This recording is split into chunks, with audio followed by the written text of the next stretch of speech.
Hello everyone, welcome to a brand new episode of the Long Coat Mafia Podcast. It is I, the Reverend Godfather, the show's main host and frontman. And first things first, out of the gate, I have to apologize to all of you because I kind of promised you all a kind of an apology episode, a rant episode, a angry rant episode, a roast episode, because we did not receive any word yet about our press passes from AwesomeCon.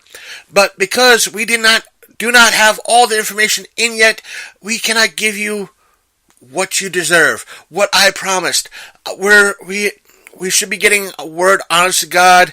We sent out emails over this past weekend in regards to it. We should be getting a response by this upcoming Saturday, which is, I think, the 23rd, I want to believe. Let me quickly check that out. Grabbing my phone, going home, and going straight to the counter, and yes, it is the 23rd. We should know by the 23rd whether or not what is going on. If we don't, we will have an epic rant for you. We will be calling out various people with facts. We will provide evidence. We will be angry. We will be apologetic. We will be everything. But that is that. But right now, what happened as to life? Things happen. Things happen. But great things. Both me and Big Candy saw over this past weekend Black Panther, and Big Candy wanted to talk to us about it, talk to you about it, our listeners. I want to talk to you guys and gals out there about it. So that's what happened. That's what is going to be happening after this and somewhat energetic introduction. So that's that. But before me and Big Candy talk about Black Panther, the controversies that were behind it, what we liked, what we didn't like, and everything else, we do have a kind of a promotion from the Ice Cream Social podcast, brought to you by Mondo. I want to play that little bit of a promo clip for you right now. Ice Cream Social is your one-stop shop for everything in the entertainment and media industry, ranging from sports, politics, automotive, celebrities, and of course, controversial topics. With your favorite host, Mondo, dedicating most of his time to making sure he provides his listeners with the latest and greatest in entertainment. Don't miss a beat and follow the Ice Cream Social on Twitter at ICS_podcast and subscribe on iTunes, Google Music Play, and SoundCloud. Tune in every Sunday for another exciting episode of the Ice Cream Social, the podcast everybody is craving for. That was their promo. I hope you enjoyed it. If you're interested, I do recommend following the link that they showed and checking them out. Or I should say the link that they said. They are on iTunes, so check them out. If you wish to do so. But for now, here is the phone call or the Skype call between me and Big Candy in regards to Black Panther, starting now. Hey guys, welcome back. Again, sorry that I'm not doing my rant episode right now. I'm waiting on a few things. In regards to the Ice Cream Social podcast thing with Mondo, check them out. Give them a listen. If you like what you hear, subscribe. Show them a little bit of love. I have to check out a few episodes myself to see how it is. He does sound like an interesting podcast. But with me right now is Big Candy. We're going to be talking about Black Panther, probably some of the larger positivity stuff and some of the negativity that's been tossed around in regards to this, and maybe some of the negativity that the movie itself has been putting out in maybe some circles.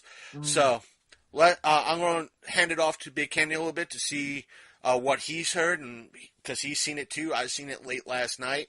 So what'd you think of the movie? I loved it. So, also, you might want to remind your audience, spoilers, yeah. Past this point, spoilers. Yeah, spoilers. We will be spoiling it. Probably me not so heavily, but there will be spoilers in regards to this. If you want, I'll spoil it right now. Aliens. Simply aliens. There it is, aliens. Aliens. and Kermit the Frog makes appearance. So, well, he comes out saying it's not easy being green. Almost aliens with that UFO they're driving around. Yeah. So I loved it. I loved it. I loved everything about it. I think I was telling somebody that it was I won't say what they did prior with Civil War, with kind of the introduction a little bit of Black Panther, Right. was a little bit of a perfect setup. Not like if it wasn't there in Civil War with Black Panther, Right. this movie it probably would have done well, but it would. I like the tie-in. It would have been Yeah. the tie-in, meaning, see how I could put this out, with Civil War, it led a lot of people going, all right, who the fuck is Black Panther?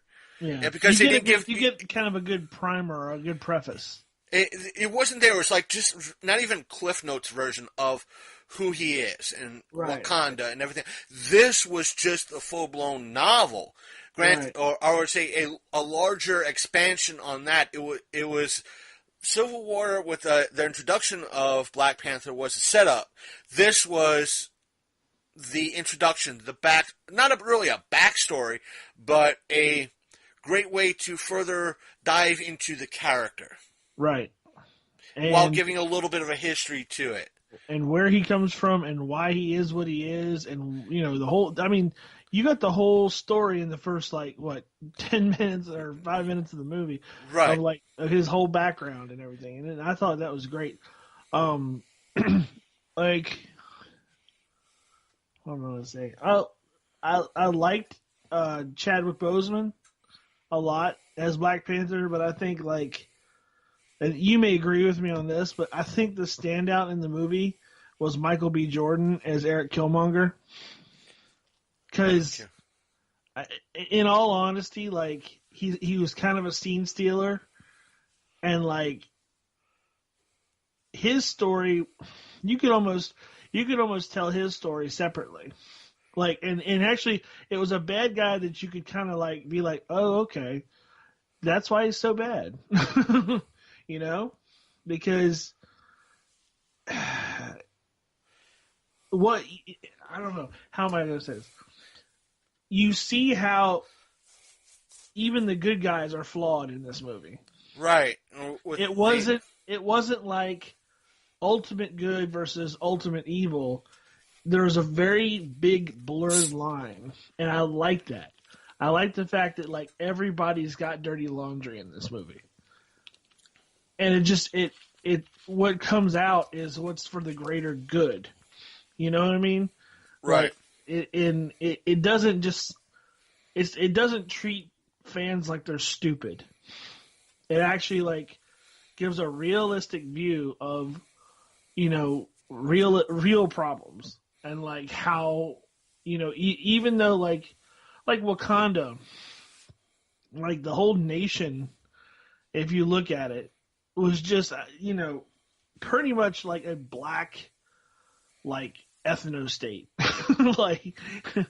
We're hiding away, we built a wall, make Wakanda great again. I'm glad you brought that up, because I don't know if you heard now, this came out, I'm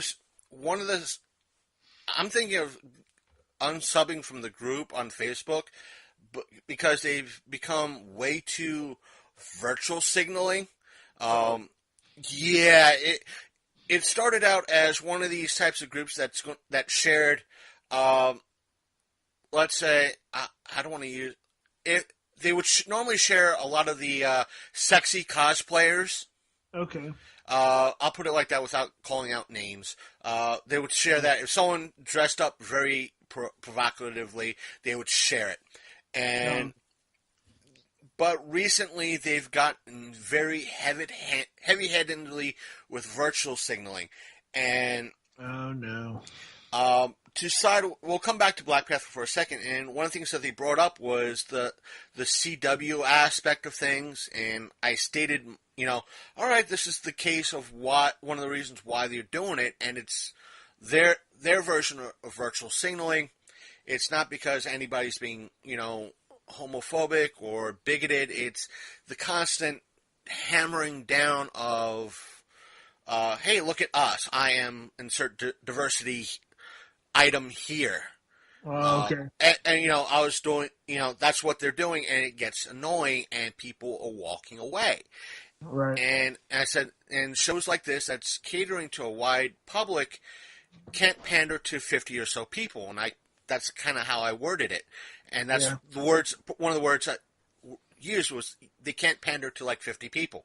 And one of the I guess regular members put up in quotes and with stating it's like, I don't think catering to like 50 people is an accurate statistic. And me being the asshole, because that's how I am sometimes, I said, it's nice to see you're intelligent enough to quote something I said, but it seems like you're not intelligent enough to realize I was just generalizing. This is what I mean. And I gave the person a whole chance to, in my statement, backing up of what I meant, to latch on to different arguments and continue the discussion. And I kind of ended my statements like, so if someone who is part of the LGBTQ plus community that is getting sick and tired of a show constantly hammering it in, hey, look at me, I'm part of this community, they're walking away, so they're homophobic.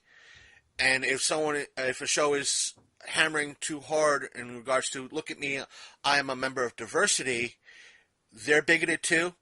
And I ended it like that, and the person after that, instead of kind of going, counterpoint or anything like that, or continue the discussion, he stated that he quoted that line in reference to intelligence. He said, he started off like, how dare you insult my intelligence by saying that I was smart enough to quote you, but not enough to realize that I don't understand generalization. You fucker. This conversation is done with. I'm like, oh my God. Yeah. If this was like with Saudi, in my head, I didn't reply. It's like, if I was with Saudi, he'd be going after that motherfucker, like saying, hell no, this conversation ain't done with. Oh, yeah. But with Black Panther, what you were saying is like, make the country great again. Someone put up, I think I saved it. I gotta hit wrong button. I told my phone to go to sleep. Don't you hit it when there's like, I need to choose this app. Damn it, I chose it to go to sleep. I did not mean to do that. Good night, phone. Good night. Good night, phone. Good night, phone. Good night, headphones. Good night, YouTube. Good night, podcasts. I need to sleep now. Panther. Good night, colonizers. Basically, it was shared to the group in reference to the article. Again, no, that's a different lead-in. It was from a website, independent website, stating that how the movie was kind of like Obama and Trump, the Obama administration and the Trump administration. Kind of. It was very heavily political. Let's put it that way. Let's see if I could pull it up. It seemed, like I said, let me put it like this. I'm not mentioning the group, because I don't put it up. I won't mention it on air. But, let's see, I can't really find it now. But it's probably buried. It was here sort today, and I was like, I gotta save this so I could bring it up later. Now, mind you, this is the same group that someone shared up about 12 hours ago, a meme that says, as the world celebrates a proudly black superhero getting his own film franchise, you could hear some fans quietly muttering, wait, didn't Blade do that like 20 years before Black Panther? 127 comments, all bashing that meme. Oh, Jesus. And but it was like how the person you were saying, the bad guy, was in essence the Eric Killmonger was in essence the Trump character, and what's his name? I can't pronounce his name. I'm not going to even. Who are you talking Sorry, about? the Black Panther, the T'Challa. T'Challa was in essence the Obama character, and how in essence the person made it seem way more political than it should have been. Yeah, right. Whereas, it's like they're making mountains out of molehills in regards to this. Again, the article, when it came up on Facebook through that group, it was, just everyone was like both sides were just going down. It's like, yet, like when the meme, like I was just saying in reference to the Blade meme, it's like, well, with this movie, granted, it had a African American writer, it had an African American director part of it, and it was, if someone came up to me and said Black Panther is the first superhero movie, not only having a African, a black superhero, but it was the first movie with a black writer, a black director, taking place in Africa. Bullshit. Bullshit. Call me out on it. How is it? How is it bullshit? Does anybody forget Steel a couple years ago? You mean Shaq Steele? Yeah, he was a superhero, was he not? Anybody remember? What was it, Meteor Man? Yeah, that's what I brought up. Like they were saying, well, it was. Anybody remember that? What I was getting was like if they said it was not just a first black superhero. I would say if they said first black African superhero. Oh, okay. Black black writer, black director. Blank Man? I forgot about Blank Man. But yeah. Then I would have to agree. Everything's taking place majority in Africa. Yes, I would agree to that. But they, when someone was trying to bring this up, again, same damn group, that, okay, what about Blade? Spawn? Yeah. Yeah. War Machine. They forgot about Blank Man. They forgot Meteor Man. They were bringing up like just recent years. Right.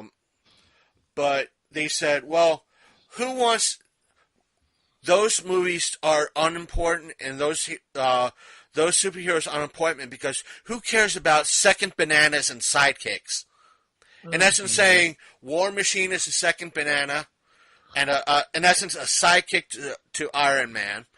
Dude, he's had Spawn his is the second forever. banana. No, Spawn was the most worldwide, sold the most comics. I think it might still have a record. I could be wrong for most sold #1 comic ever or some shit. So yeah, not second banana, not sidekick at all.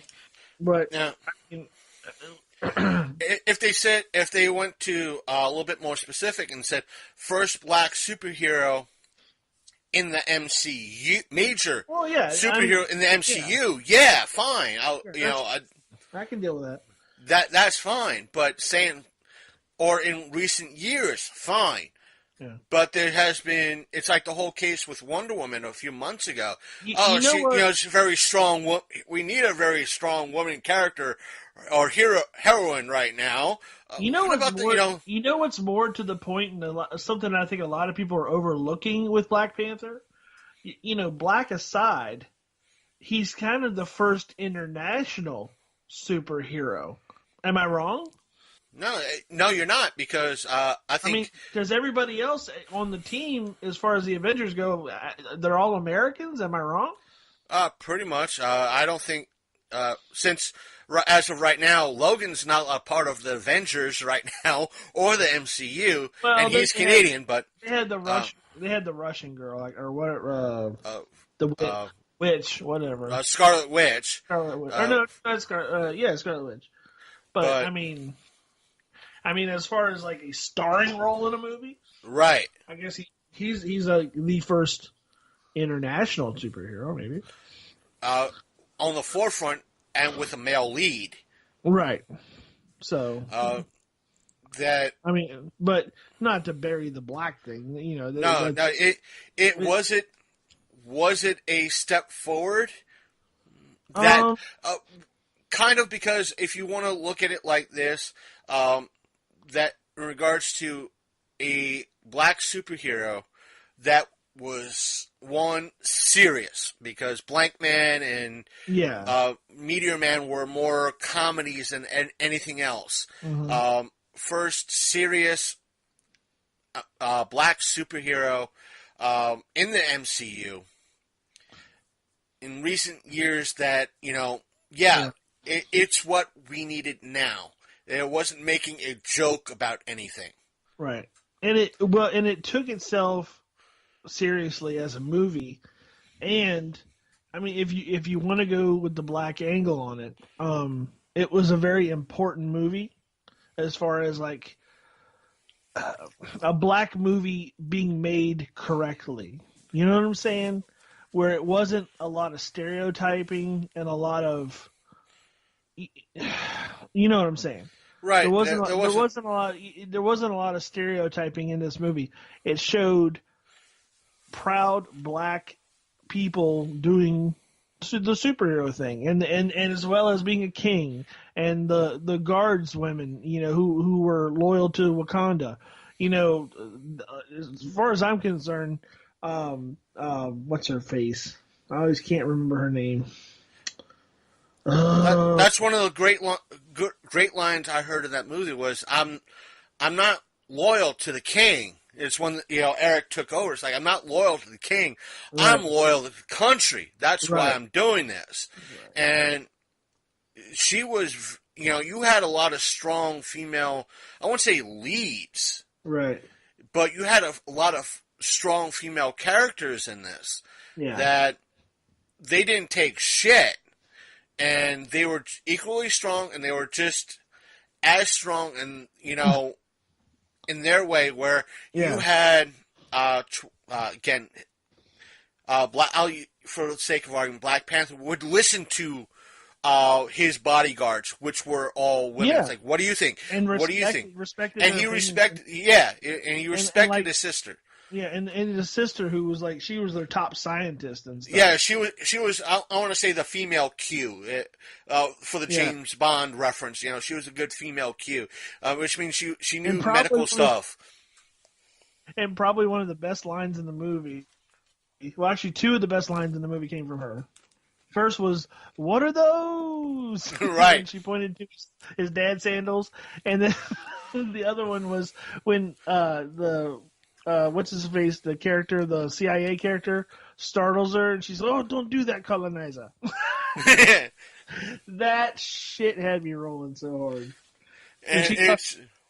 When she called him colonizer, I about died. I said, "Oh my god, if black people start calling me colonizer, I'm gonna die." You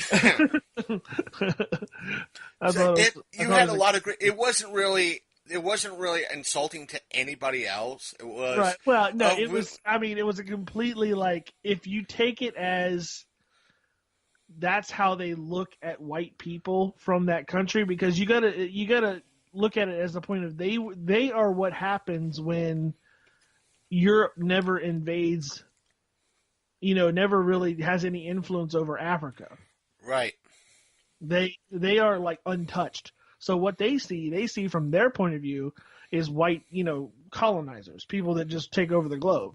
So like it's not directed in a racial defamatory way as much as that's what he is. It's political. It's more. Yeah. It's not racial. It's political.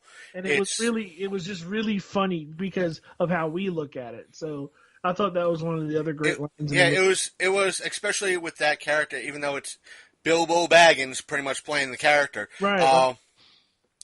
She was not like, you're an idiot, you're a colonizer, and it's like, you can do this, colonizer. It was like, you can do this, white boy. It's like, fine, I'm going to give it a shot. It was not insulting, in any way, shape, or form. It was funny in its own right. It was, you had strong leads. You had, I know one of the first critiques that were coming out that it wasn't detailed. The person didn't like her or gave the first negative review on Black Panther was the fact that it didn't have enough action to it. I felt this had just enough action. Yeah, I thought that it had a lot of good action. Like the action it wasn't stupid. It was actually like necessary to the plot. You know what I'm saying? Right. there wasn't a lot of it wasn't a lot of wasted punches. Let's put it that way. I thought that the guy who played M'Baku, the man ape, I thought he was great. I thought his whole like the thing between him and T'Challa when they were like fighting for the kingship of Wakanda, I thought that was fantastic. And they were at the close to the end. They showed that he had respect, even though the debt was paid. He had respect for him, but even though he didn't want no part, he had respect because he proved to himself. What did he say? Like he could have killed him right there on that cliff, but he let up and he said, "Your people need you. Just give up." And like he tapped out so he could go back to his people and lead. Like he knew that he's important as like a member of that nation. And so like that's where you start seeing a difference in the storyline of Wakanda, which I thought this was really cool too. Like you see T'Challa change from, okay, this is the way my father did it, this is the way I'm going to do it, I'm going to lead by his example, to, oh my gosh, I'm realizing now that even my father had his flaws. I need to be my own man. And that's when he tells him in the spirit realm, he tells him, no, I got to go back. I got to change this. We can't live like this. So, like, that's where the good thing, he tears down the wall and throws away the Make Wakanda Great Again hats and and tries to bring all the nations forward. I thought that the Eric Killmonger character had some really strong lines as far as a bad guy in there, especially like when he was dying, when he basically said that he would, he goes, "We can fix you." And, Eric Killmonger, he looks at him and he's like, "Why? So I can be a prisoner?" Because, they would have thrown him in prison right after they fixed him up, because they fixed up, the CIA agent. Right. Like easy peasy. So he's like, "Why? So I can be a prisoner?" He said, "No, I'd rather I would be one of the slaves that jumped off the side of the ship rather than to live in bondage." So like he held true to his beliefs, being that he was kind of like, he wanted to be like, for like have Wakanda be that great nation and take over, and almost like in almost like a Hitlery way, you know what I mean? But the thing is, I think in regards to that, with Eric's character, Killmonger's character, is like he started out being that, this kind of almost, I don't want to say a racist bastard sort of thing against his own kind, No. but it's wrong terminology, but being that evil that, hey, we got to take over the world, we got to be these just as bad as the colonizers and so forth and so on. And it's because of what happened with his father. I mean, right. His father was a spy for Wakanda, so he's out in the world. He sees what has happened to black people outside of Wakanda, how he can't believe that the great people that he grew up with are now around the world, they're not as great as the rest of the world. Like, people look down on them, so he doesn't understand, and he passes that on to his son. And then of course he gets killed by his father gets killed by his own uncle, and that pretty much sets him over the edge for the rest of his life. I'm saying, I won't say he has wrong beliefs. Killmonger has wrong, it's not but wrong. It's just it's his viewpoint. You're right. His extreme view of the world and how he carries it into the ruling the country. Right. And when he goes, he respects Black Panther's view of the world. Right. And there's that mutual. Even though they fought, he grows as a character as well. Even though he's dying, that, hey, I still believe what I believe, but I respect you for what you're trying to do. Right. It's not like I still hate you. I'm going to jab this knife in my chest even deeper. I'm like, yeah. Just to spite you, I'm going to leave it in. It's like, no, you respect me. I respect what you're trying to do and what you done to make me see the beauty of the country instead of the wider picture, instead of my narrow viewpoint, in a way. Um, that's what I got out of it. Yeah. In I mean, regards I to thought that. there was a good moment between Killmonger and his father when he actually went into the ancestor, the astral world or whatever you want to call it, where like, you know, his father is basically like, you know, I wish you would have gone back. I wish I wouldn't have done what I did, you know, and tried to kill that dude and, you know, basically make, you know, my brother kill me, you know. But he said he wishes he wouldn't have done a lot of the stuff that he did, but like he just wasn't having any part of it. So, but yeah, I thought that there was a lot more of like a deeper character with Killmonger than other movies where it's just a bad guy that wants to take over the world and that's it. Right. This guy had like a realistic agenda and he carried it through his entire life. You know, that's what like I don't know if you noticed, like when he took off his shirt and all the bumps that were all Right. over him, that was supposed to be kills. That was like supposed to be like a way of marking your body to show you how like the kills that you have. So you know his body was basically just covered with these things. So you know he's a professional to say the least. Right. And that's what he done with his entire life because of what he saw when he was a kid. But yeah, like I thought there was a lot of really deep points in the movie. I thought the character development was actually good for as short as the movie was. Like, you know, you really got a good grip of who T'Challa is and where he comes from. You got a good grip of like his family structure and like, you know, even the enemies were interesting. Like, you know, it was. Yeah. I mean. And the thing is, it didn't end with like it ended that they're taking baby steps. Yeah. Not you're getting vibranium, you're getting vibranium, everybody gets vibranium.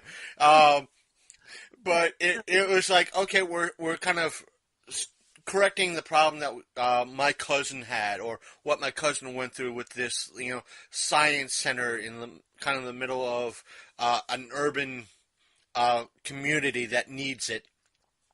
And taking small steps that let's talk instead of inviting everybody in.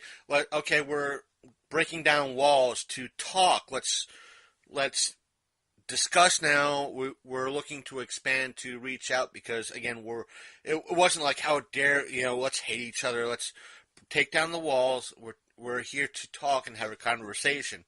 And that's what you got the response like, okay, what do you have to offer? And it's that conversation, the negotiation of who wants what and what can be, the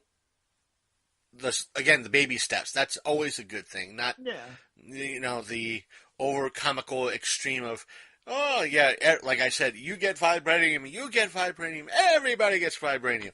But it was just the right amount, and again, a little bit of touch of humor of the aspect of the charging rhino only to stop and lick the general's face.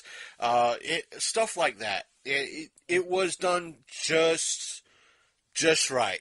And I thought Andy Serkis was great in it, and like I don't think there was a character in this movie that I really didn't like.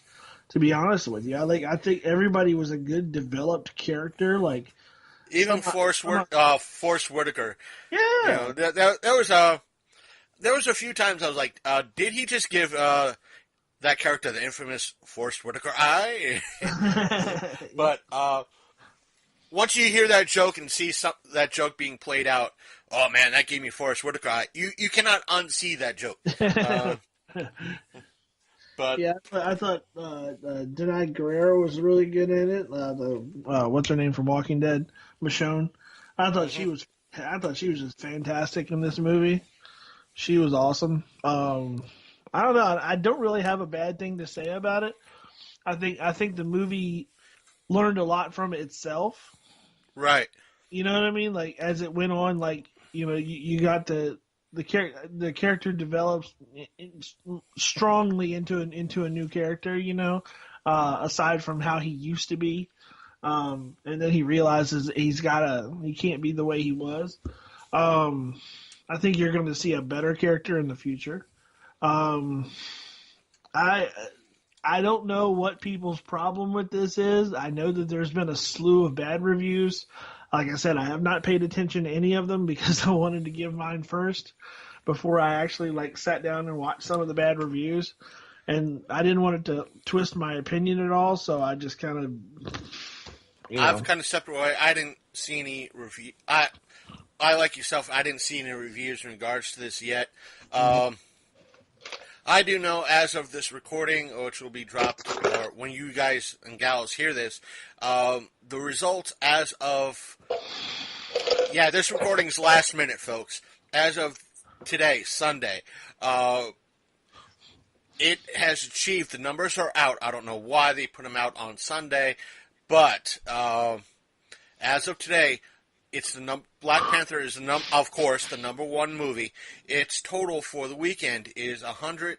This is before, again, total so far before everybody gets to their cut. Domestic total is $192 million. And I think the overseas number is 150 million on top of that. So now, I think came out 3 days prior, I think, didn't it? Somebody did 3 no, days same prior. time. Same day release. I thought England got theirs early. No, my source said everything was dropped same day. Okay. So you're talking about I'd say 340 million worldwide first weekend out. Now we'll see how it holds up. I've been hearing a lot of people say, okay, for me this is one and done. It's a great movie. But one and done, I'll catch it what's on Netflix. I've heard people say, I'm not going to watch it on in movies because I'm more of a homebody.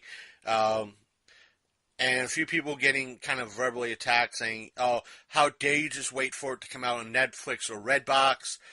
You got to see it in the theater because that's the only thing that matters, which I think is stupid.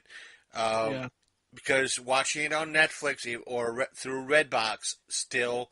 The company, Disney or Marvel, is still getting their money, so shut the fuck up, and it still counts. I'm sure if somebody in fucking Nebraska has to travel 3 fucking hours to get to their local theater to see the son of a bitch, and if you're low income, you're not spending 3 hours worth of fucking gas to go see it in the theater. Nope. Yeah, I don't know. I think it's going to do good numbers for the next couple weeks. I did notice there was a lot of black people in the movie that I went to. Sitting down in front, there was a lot of people, and there was a lot of moments in the movie where they got some specific laughs and stuff. I thought that was cool. I mean, it's nice that finally and I hate to sound white privilege thing, but a movie where a black person can go to it and they see familiar faces. You know what I'm saying? In a role that's not stereotypical. So right. I thought that it pulled that off very well, without going the SJW route, without going stupid, really stupid social justice-y crap. I thought they pulled it off.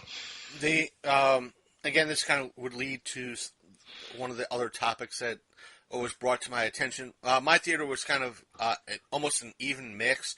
Granted, it was the last showing of the day. The thing is, there were a lot of kids under 10 kids, between 6 and 10. I don't know why they went to a 10 o'clock showing, and when I got out at after midnight, they were still there by about... by the time I left the theater, it was about 12:30. They were still standing by the theater. Now, they watched Black Panther. Right. These were the same kids that I guess they were in the front part of the theater. Mm-hmm. They were either starting to get rowdy or causing a ruckus because someone got up, went to the people in the office, and someone had to come with... one of the ladies, I guess, behind the counter had to come get one of the security and come down and give them a talking to. No. If I was their age, I don't know about you, when I was their age, if I saw a last showing like that and it let out at fucking midnight, it was straight, my folks took me straight home. They didn't leave me at the fucking theater. Not Yeah. 6 or No. 8 or 10 years old. No, not really, no. These were the kids that, again, being rowdy outside the theater a little bit, thinking that they were, hot shit. And here's a great movie, being, in essence, showing kids, be responsible, be kind, be this, be this. And again, it's the, dare I say it, and I'm going to say it, the Logan Paul nation of let's be fucking assholes instead of being fucking nice. Because being sociopaths is the thing to do today. Yeah. Just be cool, kids. Come on. Whatever happened to fucking cool? I want to partially blame the parents for not whipping their fucking ass. Yeah, that's true. I like what Russell Peters said when he got reference to how he learned to behave because his dad said somebody's going to get hurt real bad. I used to think it was my brother until my father whipped my ass. Somebody's going to get hurt. Going to get hurt real bad. What I liked about it is some people had there were some reports that people were getting beat up. Yeah. At the theaters. It turned out to be false. The worst thing I heard was that like somebody online, and I think that's as far as it went, was saying that white people should not go to the movie or something on the opening weekend. That it would be cultural appropriation if you went to see Black Panther on the first weekend. And then the other one was white people are not allowed to review this movie. That's one that's bullshit. And if you think that's the way to go, because it's our movie. No, movies are fucking for everybody. Right. If that would be the case, no one would be able to see the movie Shaft. No one would be able to see. It's just people being outrageous. That's all. Right. What cracked me up was seeing a lot of people photos from like opening night Thursday, Friday. Going to see it dressed up like from Coming to America. I was in hysterics. I'm like, that's fucking awesome. That's funny. I don't care who you are. That's fucking funny. It's like the one thing that I did hear, not as far as reviews, but I heard online, people were like making a lot of drawing a lot of comparisons between the Black Panther movie and the Lion King. That made me laugh. I thought that was funny. I know one of the other kind of outrageous things that came out prior to this, it was like a few days prior. What came up was that the person who plays Eric, the bad guy in the film, a lot of people are out. Michael B. Jordan. Michael B. Jordan. I'm not knocking the fellow. He played his part fantastically. Oh, yeah. And people were coming out saying, "How dare he date a white woman or someone who is not black?" Okay. But when a few people dug into this story a little bit, that they were saying that most of the people that were saying, "How dare he date someone that was not black or not a black woman," were black women. And so a lot of people were like, okay, that be the case, then why is a black woman or a mixed woman dating one of the princes of England? Yeah. So it's like, but you get crazy people like that. You have Francesca from MTV Decoded, who is married to a white man, and she tells everybody else, "Oh, you gotta date a black man, you gotta marry a black man." Yeah. No. But that's a different rant, not for here. Many people have covered this, from Andy Warski to up and down the line. So yeah, I'm going to leave that be. Well, I had to stop watching Warski. He got a little loose, if you know what I mean. He's all right, but like he got a little loose with his tongue there after a while. I'm like, I feel you, buddy, but I don't feel you that much. Another thing that came out, I think it was within the past few days, ironically enough, it was from, or I want to say ironically enough, but I want to say, I for the lack of better term or anything like that, it came out through Breitbart, of all places. Oh, Lord. And, that's events, sorry. Pretty much they came out with an article, I want to see on the date. of the article that came out. It came out Valentine's Day of all days. It's saying the title of it from Breitbart says Black Panther criticized for lack of LGBT representation. What? Yeah. Oh God. Here we go. Marvel Studios' upcoming blockbuster Black Panther has been criticized for its lack of LGBT representation and the particular exclusion of a lesbian scene featured in the comic book in which the superhero film is based. Yep. According to Pink News, when the film was announced, fans were excited by the prospect of Oki and Ayo. Yeah, I'm butchering the names, folks. I do apologize. Two of the title's characters' bodyguards getting together as Ayo and fellow female warrior Anika do in the comics. And these hopes were encouraged by reports that an early screening of the film featuring Walking Dead star Denai Alkilki studying Ayo flirtatiously as the two danced. Oh boy. Yeah. I'm not going to read the whole article. I'm not going to even skim through it. Right. Because you guys and gals and listeners get the idea. But here you have a movie. I want to see how good it gets or becomes. Because it was a good movie. I didn't have any problems with it. No. I'm sure there were times in the movie it did probably feel a little bit slow, but not too much. There's a couple slow points, yeah. I mean, but for the most part, like, really, the most boring character in the entire thing was T'Challa.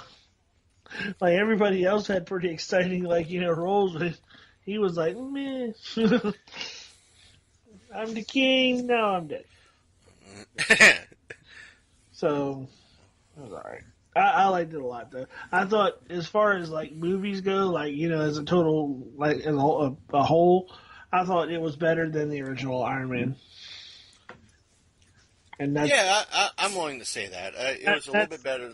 Yeah, and that's saying something because I love it. I love the original Iron Man. So, like I said, they did a good job because they kind of teased with Civil War, with the Black Panther character, and it gave the chance of you had almost a whole year of people going, "Who the fuck is the Black Panther?" Yeah, and here it is. Yeah. And you get a little bit of a backstory, you get a little bit of a catch-up, and you get progression. So I'm willing to say this probably takes place within maybe 2 to 3 weeks after Civil War, maybe a few days after Civil War. I think so. Total. Because depending on because the bomb goes off and he's in the jet right afterwards. Right. Yeah. So yeah, that's right after. Well, that's right after all the fight and everything. After they chase down what's his face.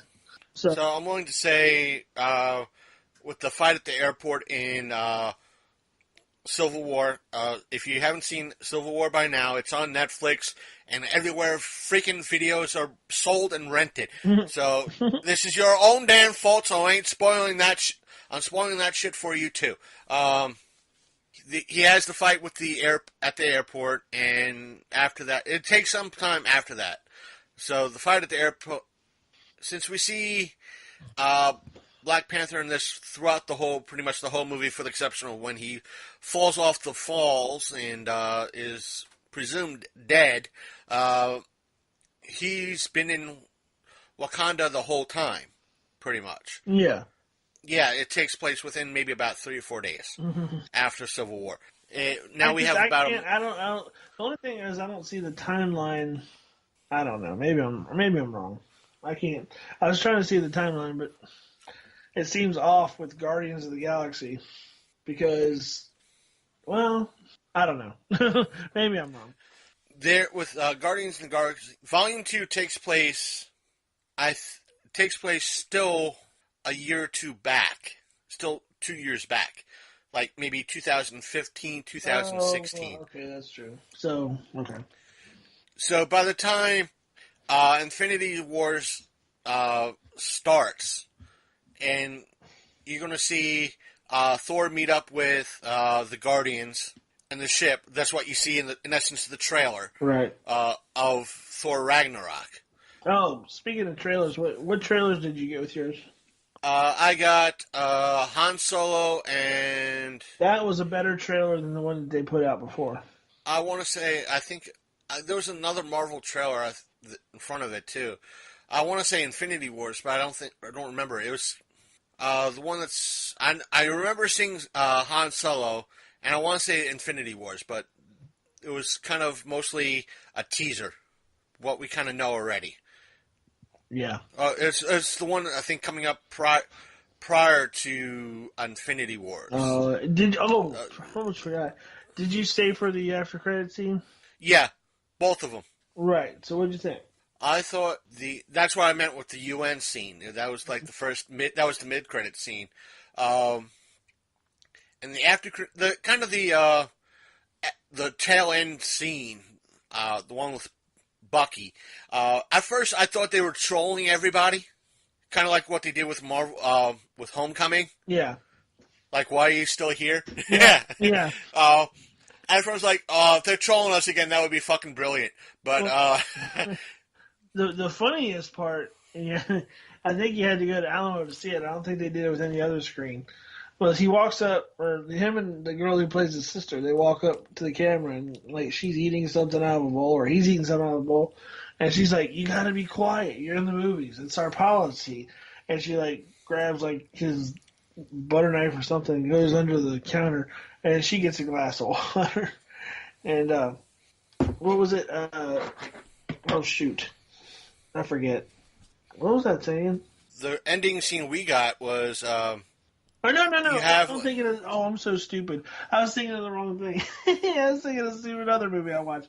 Anyway, no, when you see Shuri or whatever, and you see what's his face from Civil War, Winter Soldier, yeah, Bucky. But there's a scene where they're together in the beginning, and it's before the movie. It's for Alamo exclusive, and it's where they're standing there, and she goes, "What are you looking at?" And he goes. And he just like kind of looks. She goes, "Oh, you're looking at all the people out in the audience," and he's like, "Yep." And she goes, "Oh, they better keep quiet in the theater while the movie's on, right?" He goes, "Yep." He's like, she goes, "You're still watching?" He goes, "Still watching," like that. And the movie comes on. So if you watch all the way through the movie, all the way to the end, past the last credit scene, like past the last credits. It like popped up on the screen. Everybody was stand up and get ready to go. He goes, "Still watching." It was so funny.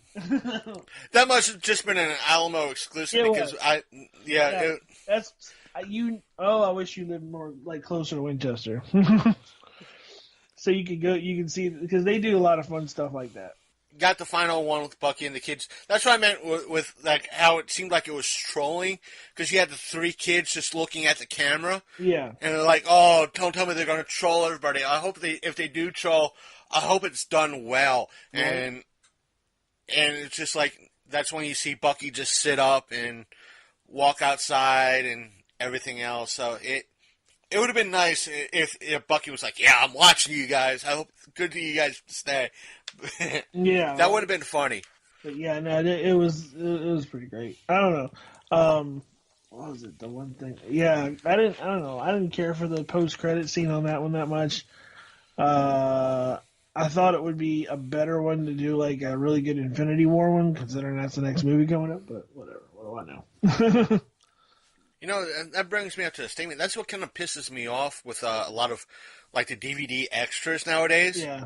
That if you get like, let's say, because I'm looking at it right now, Spider-Man Homecoming, the Blu-ray, and they always pack a ton of stuff on the Blu-ray. I know that space is limited, but it would be nice if they did something similar to what Black Panther did for Alamo's theaters. Oh, yeah. And toss that stuff on, like, the Blu-ray, and...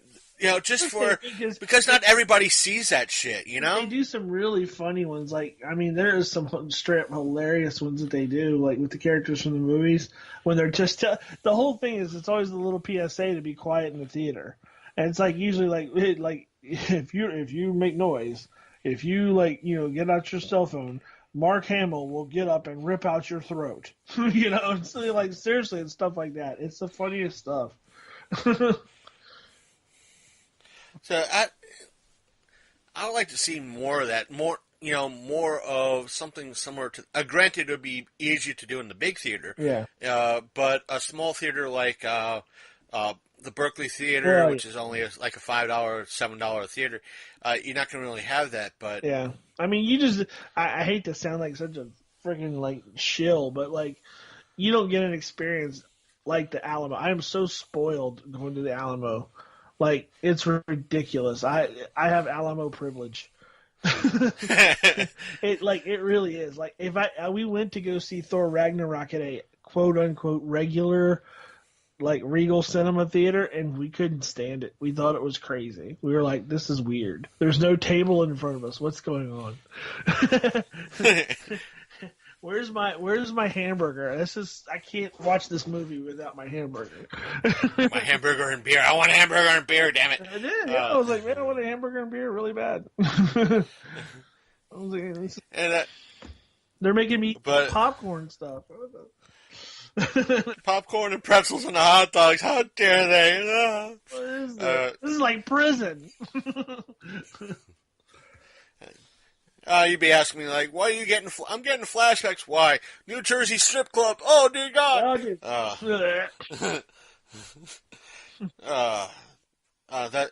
To be off topic, folks. You boys ready for this one? Again, for the folks out there who are now kind of tuning in, starting, this is your first episode of our program.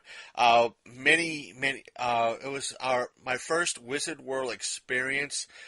Me, Mad-Eye Markey, and a mutual friend of mine and Jesus Chrysler, the Greg Blaney. No, it wasn't Greg Blaney. It was a friend of his that Right. both him and I knew. We all went to Philadelphia. Not so much for the first time, but to see Wizard World Philly for the first time. It was their first year there. And we decided, like most people being in Philly, hey, we're here for the night. We got a hotel room. We're going to the show tomorrow. Let's stay and take in some of the nightlife. Ugh. What we decided to do, besides getting lost, literally, and taking the Rocky tour, which... that means, folks, when you get lost in Philly, you start to wonder. I think Rocky was filmed right here. Right. We ended up in a strip club in New Jersey that... That is so funny. Wow, that's a long way away. It was just right over the border, Right and over I it, swear to God, Cherry Hill. right over the bridge. And ironically enough, it's the same strip club that Kevin Smith once went to. It was literally set up like a boxing ring. Meaning, like, you had a square stage in the middle, Yeah. and each row was like a step up. Yeah. Meaning the seats were like, you had... So it was like, stadium what would be, seating. It was stadium seating, and... you had like a table, literally like would be Alamo's Steakhouse right in front of you. Yeah. Not individual seats. There was no. You could not move that table any further forward or back. They were fixed in spot. Oh boy. Like an Alamo theater. They were fixed in spot, and you had the dancers trying to squeeze through to do lap dances. These were not even West Virginia ugly strippers. These were, oh dear God, strippers. It's coming right at me, strippers. Yeah, pretty much. These were like, oh, no, I've seen better in West Virginia. Oh, the West Virginia C team are better looking than this. They're, but this was not a nice club at all.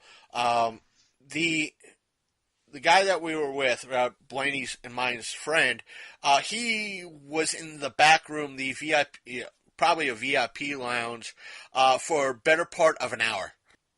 Literally a better part of an hour. And he, at that time, was dating a stripper. Oh boy. But I know who you're talking about now. it was just a weird experience, very weird experience at that. The thing is, leaving that strip club, even though it looked like a boxing ring and everything else, you had to leave through a sex shop. Oh wow! Right. Wow. And it was the cashier of that sex shop was a little old lady. Yes. Hello, ma'am. Hello, ma'am. I would like 3 rubber fists. And Mad Eye Marky could back me up on this shit. Oh. Mad Eye Marky could back my ass up on this. I know it sounds wrong when talking about a fucking strip joint, but still, he could verify the story. Mad Eye Marky can back his ass up anytime he likes. But I think I don't know what else to talk about because the main news right now is Black Panther because that's the topic on everybody's mind. It really is. But well, I mean, like I said, I've heard some outlandish negative stuff. I've heard some great stuff. All I know is, from my perspective, it was fantastic. It was actually really good, and I encourage people to see it with an open mind. Don't listen to crappy reviews. Don't even listen to mine. Just go out and see the movie. And like I said, it's for as far as a superhero movie, it is a quintessential superhero movie and probably one of the best in the MCU that I've ever seen. And they actually they treat you like a comic book fan, but not like an idiot. Right. And I think I even saw on browsing. I haven't seen it yet because I've been avoiding, like yourself, avoiding reviews. It looked like Diversity in Comics kind of liked it too. So, oh wow, really? Yeah, it kind of looked like you liked it. Because I'm like, oh man, I bet you he's going to tear it apart because there was some stuff in there that like I could see him going off. But like, okay, I'm now that I've done mine, I'm going to go back and watch some people's and see what they had to say about it. But there was actually something else I wanted to bring up, but I can't. Go ahead, bring it up. Well, I can't remember what the hell it was. We got to talking, and I was like, crap. It was what was it? I have a feeling it was a secure. Oh no, it was another movie. And it's kind of an oldie, but there's 2 actually. Have you seen the Ritual on Netflix? No, not yet. They just premiered it, I want to say like last week or the week before. That is a good movie. I watched it twice. If you are a fan of you don't see the monster until the end of the movies, where it kind of like it's a throwback to the 80s and early, or the early or the late 70s, where like you don't really get a good look at the monster till late in the movie. Yeah, this is the movie for you. It's like, it's dreary, it's dark, it's like, it takes you down with it, let's put it that way. Like, it starts off a certain way and just, it gets more depressing the entire time. Because it's like, kind of a cross between, like a Lost in the Woods, like a Blair Witch, but then it just turns into some crazy monster movie. And it's fantastic. And I finally saw the one called It Follows. Have you seen this one? I've heard about it. It rings a bell. Isn't the movie? That's the movie that if you're in essence hunted by this creature or whatever, this demonic force, right? Invisible force, but the only way to get rid of it is to fuck somebody. Yeah, you have to fuck somebody, and then like kind of like show them or something, and then like they have to get rid of it. And if they get killed, it comes back after you. Oh my god, that movie was crazy. That it was a surprise because I don't know why. I heard some bad reviews, so I was kind of avoiding it for a while. But then I watched it, and it was really good. So I recommend that one as well. As far as like some horror movies that I've seen, I thought those were 2 really good ones. I know I finally got around to watch Mad Max Fury Road. It was pretty okay. It wasn't my favorite, I'm surprised you hadn't seen that yet. Yeah, it took me a while. I had it on my Voodoo stream. Wow. It's just been stalling for the past God knows how long. Now, there's some curious stuff about that one that bears a discussion. that movie is way better to see in the theaters than to watch on TV, unless you got a really nice setup, because it is gorgeous. Like, the way they shot that movie is absolutely gorgeous. The dumb thing that I saw was at some point they remade, well, they didn't remake it. They reshot, or I guess did something to it to where they did a black and white version, which I thought was really... Of what, Mad Max? Fury Road, yeah. I don't remember that. I don't remember hearing about that. They just redid the movie as a black and white movie, and I'm like, what? Yeah. Anyway, so, but that movie is, that was some next level shit when I saw it, because as far as like good action, they hadn't put out like a crazy good action movie like that in a long time, and it was kind of refreshing to see something that nutso on the big screen. Usually that stuff's like reserved for like, you know, like direct to video streaming stuff, you know, but that was right. It was because I was expecting something almost like Death Race, which are right. Those movies are ridiculously stupid. I'd still watch them, but they're ridiculously stupid. But this one was pretty baller. I recommend it. I loved it. And that was one of those movies that had kind of a back theory to it as well. Right. For those who don't know, Mel Gibson played the original Mad Max in the first 3 movies, which was Road Warrior, then it was Mad Max, then it was Mad Max Beyond the Thunderdome. Right. And this being the 4th movie in the franchise, and a lot of people have theorized because who was Max in this? Tom Hardy. Yeah, I think it was. The theory was that this was not Mad Max. Tom Hardy's character was not in essence Mad Max. It was the kid from the second movie, the feral kid. Right. That he, at one point, hears Gibson's character say, I was a cop, you know, I tried to protect my family, I tried to protect, you know, that in essence he was imprinting his own memories in regards to Fury Road, in regards to seeing his life. He just took on the persona of Mad Max. In essence, he was continuing, kind of like how the theory for James Bond, that it's not the same person. The reason why it's not the same person, because every time a James Bond dies, someone else is recruited to be quote unquote James Bond. So yeah, seriously, it's just this kid, because he actually had no real identity. Mm-hmm. Seeing this person that showed, in essence, a way of kindness to him with the music box and everything else. That's why he took this persona. All he remembers is this mean-ass muscle car and this road, quote-unquote road warrior trying to save him and trying to, you know, who was a cop. Yeah. So. And that, I mean, but I don't know. Yeah, I can totally see that fan theory having legs. I could see that. I love the character of the Immortan Joe in that. I thought he was an interesting one, and I forget what the name of the character was, but the one that played the guitar. I don't think he had an actual name. Oh, he does. They all have names. Trust me. If you look it up, they probably do. Yeah. Yeah. If you look it up on IMDb, they have names. It's heck, the Boyles on that one secondary character had names. It was Larry and Barry. Yeah. Why would you name your Boyles, man? Like you know, what was it? What are they called? The guy, the kids in the movie, the ones that drove the cars. What were they called? The Warborn or something like that. War Boys, yeah. War Boys. Yeah.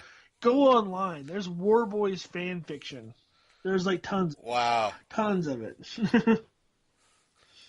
It's ridiculous. Wow. I don't want to know. No.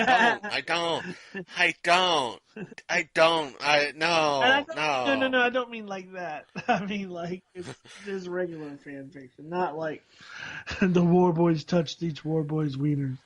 No, it's not like that. It's just straight up like they do a whole background on these guys. I don't know. I'm trying to find this dude's name, so I'm looking it up right now. Because I know they all had names. They all like Slit, Ritus Erectus, Toast and the Knowing, Splendid, Wow. the Splendid Agrahad, the Dag, Cheeto the Fragile, People Eater, Bullet Farmer. Oh, Doof Warrior. I think Doof Warrior. I think it was the Doof Warrior. Yes, that's what it was. Other names on here: the Organic Mechanic, Miss Giddy, the Valkyrie, Keeper of the Seeds, the Volvani, or Volvolini, I should say, the Ace, Corpus Colossus, Glory the Child, the Rock Rider Chief, Winchman, the Prime Imperator, Chanting Warboy. Yeah, there's a whole bunch of them. They all have weird names. Now they list on here, not to spoil the theory, but they actually list Tom Hardy as Max Rockatansky, which is what his name was in the original, unless he just took up the moniker of. Let's see.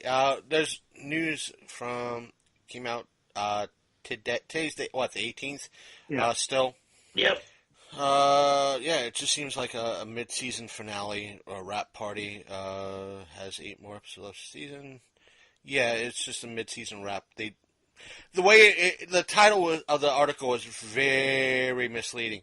The title was Legends of Tomorrow Season 3 has wrapped production. But when you kind of scroll through, it's like along the way, Legends has brought to you plenty of time travel shenanigans. It's like, oh no, it's a mid-season wrap-up. So it's just like bullshit. Yeah. It's making it like, oh, they're ending the season. It's been canceled. I'm like, that's why I was thinking, hey, it's been canceled. It's too bad, so sad. And all of a sudden, nope, it's just mid-season ender. I'm like, oh, you fucking ass. Making me click a goddamn link. You son of a bitch. Bitch. Oh, man. Part of me wants to quote, says, oh, yeah, in regards, that was in regards to the meme that was popped up. That's in regards to the Mark Hamill reassures fans he's not dead. Ain't dead yet. I'm not dead. You got to be tossing the cart soon enough. But I think we could go for a walk. You'd be dead in a moment. That seems to be seems to be about it. Yeah. And nothing else going on. Well, I mean, there's your there's but nothing really breaking. It's actually been a quiet week. Quiet week. Let's check. Unless there's something on, let me check our show page just to make sure that something I shared that we could probably talk about, but for the most part, we want to bank in on the whole great Black Panther discussion. Yeah. For the time being, if you want to discuss about Black Panther and you think we are wrong, please email us at longcoatmafia@gmail.com or message us on Facebook or on Twitter, which is our Facebook page is facebook.com the Long Coat Mafia Podcast.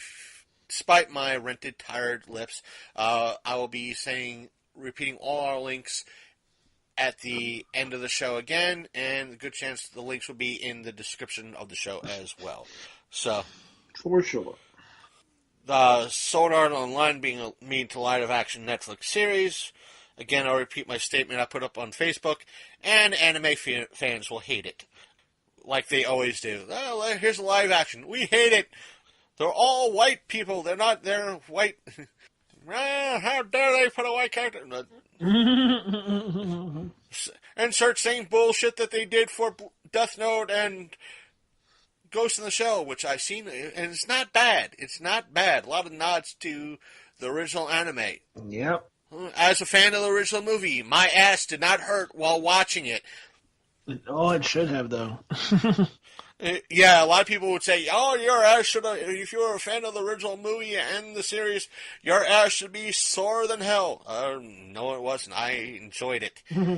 There were a lot of great nods to the original movie, and I'm sure a lot of great nods to the series.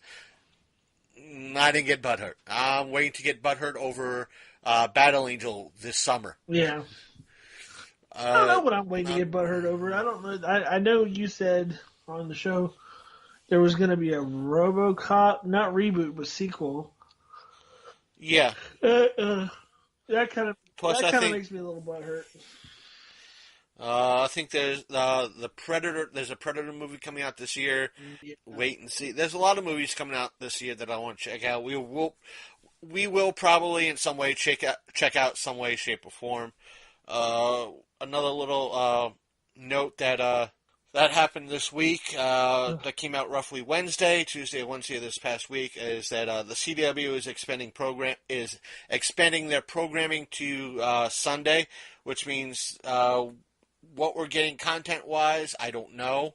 And I proposed my theory. The article didn't really say, or I didn't really notice, is that I'm willing to speculate if they're expanding it to Sunday, that might mean shows like Arrow, Flash, Supergirl, and Legends of Tomorrow, along with probably Supernatural, are probably renewed for at least one more season, despite low ratings this year. Who knows? Yeah. Well, we won't probably know until mid-March, early April, right before everything decides to wind down for the season, right after the break. So, I will see. Well, I'll keep everybody up to date in regards to it. To me, that seems to be about it. Again, check out the little, if you guys enjoyed the little advert between my intro and this call from the Ice Cream Social with Mondo. Please check them out. They are on iTunes. And that's, if Big Candy's willing, I'm willing to call it a show. You still there? I am. Yeah, you want to say goodbyes? Oh, yeah, absolutely. Yeah, I mean, you must have dipped out for a second. I was waiting for you. I was in there, I was like, where'd you go? I think you were paying attention to something different. No, I was right here. I was like, as I said, that if you were willing to call it a show, call it a night, let's do so. Never. Oh, yeah, okay. Oh, well, if you want to stay up all night long, but I got to end the call and post up an episode here. Yeah, I got to work in the morning, so. All right, well, yeah, like I just want to get on here and give my 2 cents. I'll probably end up watching some videos and cringe and see what happens. I'll probably be doing this about the same. Yeah. Let's see. Since both of us probably have roughly the same viewing preferences on YouTube. Yeah. Let's see. While I'm putting together a show, I know I have a deep web browsing episode to watch. Yeah. Which he said the title, even though it's deep web browsing footage video, it's the real quote unquote real alien footage. So, and plus a few others. Let's see. Shenanigans. Let's see who posted up. Oh, that's that, and well, that's going to kill 40 minutes. It's a deep web browsing episode. It's going to kill 40 minutes. No. But it's other than that, it's there's a new nothing. There's a new update in Fortnite. Apparently, you have a impulse grenade. I know my wife. She mistakenly quoted somebody doing a Fortnite joke for Valentine's Day and posted it up on her Twitter. She says, if you decide to take a stroll in Pleasant Park, and then you want to go to the moist mire, you might want to, wrap your, what was it? Something. Anyway, but it was all Fortnite jokes. And I was like, you do know those are Fortnite jokes, don't you? She's like, nope, had no idea. That be the case. Good night, folks. See you guys next week, and hopefully we'll have a lot of answers for you guys, because I'm sure there's going to be some questions out there. So Sure, and then we'll probably do kind of a back review of the some of the reviews that we watched. right, and some other questions within a week or two after that, because there's always going to be something to do. Always. But again, folks, there will be probably a full-blown angry rant from me within the next week or so. I can't give out too much details because I don't have all the information in yet to fully do that and make a roast slash open letter slash apology thing until I have a big chunk of information in first before I do so. That way you guys are as informed as I do, and you guys are in as much of the loop as I am in. So, and I won't know anything until probably the end of the week. So, take care, folks. Have a good one. And stay tuned for our links at the end of this show. Ta-ta. Good night. Anything from you, Big Candy? Guess not. And pause. And we're back one last time. And it's just for the basics. That is, if you either liked or disliked what we said, or if you wish to continue the conversation, as always, you're more than welcome to do so. If you disagree with us, you're more than welcome to do so. And you can tell us by sending us an email to longcoatmafia@gmail.com, or by going to our Facebook page, which is facebook.com/The Longcoat Mafia Podcast, and leaving us a message there. And while you're there, don't forget to click that like button and to hear our news, post about upcoming episodes, so forth and so on. Plus, if you don't really like the long form and the constant updates and wish to follow us on something more simplistic or short form, you can follow us on either Instagram or Twitter, both of which our usernames are Longcoat Mafia. To break it down, Longcoat Mafia, just look for Longcoat Mafia on Twitter and Longcoat Mafia on Instagram. We're there. And you can also leave us messages there in reference to what you think. We will read them on air. If you're listening to this strictly on our webpage or website, just to let you know, you could, if you're on the go, or constantly on the move, you could easily subscribe to us on iTunes or I should say iTunes/Apple Podcasts, depending on which Apple mobile device you choose to use, or if you would like to use strictly iTunes, you could either or if you wish to listen to us on an Android device, it's Google Play Music, or if you don't like to use either, we are available on Spotify, Stitcher Radio, and the Podbean app, which you could also subscribe to us using the Podbean app. And the Podbean app is easily installed on the Amazon's Alexa. So that's right, you can listen to us on Alexa using the Podbean app. All you have to do is install it on your Alexa and subscribe to us. That being said, let's see here, 830 of you, I think it was, 35 at last check. Let's see, as of this recording, 834 of you. Thank you for subscribing to us on Podbean, and that's it for now. I wish for you to stay tuned for our upcoming episodes. We have a lot more episodes on the way for you, and I wish, as much as I don't like to pat myself on the back too often, we are getting close to 11 straight months of not using an Electric Eye episode. To me, that is a record. So, watch. Within the next couple of weeks, I'll be forced to be using one or two, and probably would never fail, but I want to keep the record going and see if I can get close to that 1 year mark. So stick around, stay tuned to us. Lots of stuff coming. Hopefully it's a lot of good stuff, and hopefully we got good news. So stick with us. If you want to be on the show, again, at least the quickest and easiest way is to send us an email. So, again, which is longcoatmafia@gmail.com. So, either way, good night. Have a good week. Stay tuned next week for another great episode, another probably interesting episode. So who knows? Take care, folks, and we are out of here. See you next time on the Long Coat Mafia.